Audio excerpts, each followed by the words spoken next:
In case you haven't already heard, Qatar Airways is suing Airbus for alleged flaws in the Airbus A350's airframe surface.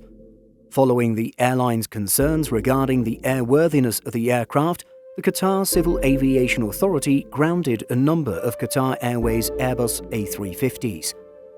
However, EASA's position on the airworthiness of the aircraft is that they're safe to fly. The latest development sees Qatar Airways alleging that Airbus has been trying to leverage its influence over EASA regarding the accusations put forward by the Qatari airline about the airworthiness of the A350. The airline states that Airbus has provided EASA with a quote-unquote line to take, that is to say, guidelines on how to react after the airline reported the surface degradation to a number of its A350s. On the other hand, not only does Airbus firmly refuse such allegations, but it also maintains that Qatar Airways might have worked with the Qatari aviation regulator to improve the airline's commercial position with Airbus to boost its compensation. At a preliminary hearing held in London on November 11th, Qatar Airways lawyers focused on the alleged collusion involving Airbus and EASA ahead of a trial scheduled for June 2023. Philip Shepherd, lawyer for the airline, asserts that Airbus CEO Guillaume Faury was extensively involved with EASA to the point of having been defined as the quote, man calling the shots on the dispute.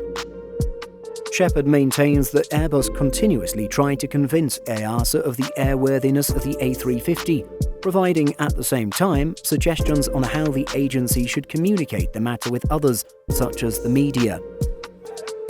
Consequently, Shepherd stated that the European aviation regulator was heavily influenced by Airbus when producing its reports, basing facts on Airbus's reassurances rather than EASA's observations.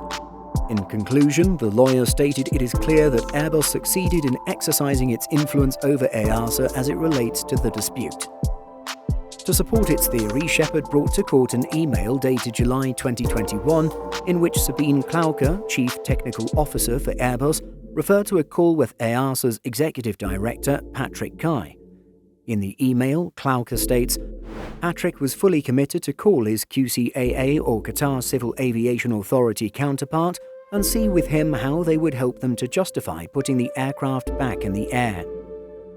According to Shepherd, this email proves conspiracy between Airbus and EASA. David Wolfson, lawyer representing Airbus, responded to the alleged collusion by Shepherd, stating that the email is a mere example of standard communication one would expect a company like Airbus to have with its regulator. Wolfson stated Airbus had offered to make a disclosure regarding the alleged collusion involving Mr. Faury and EASA, something the judge subsequently ordered. Furthermore, Wolfson stated that the airline might have wrongfully conspired with the Qatar Civil Aviation Authority to improve its commercial position against Airbus.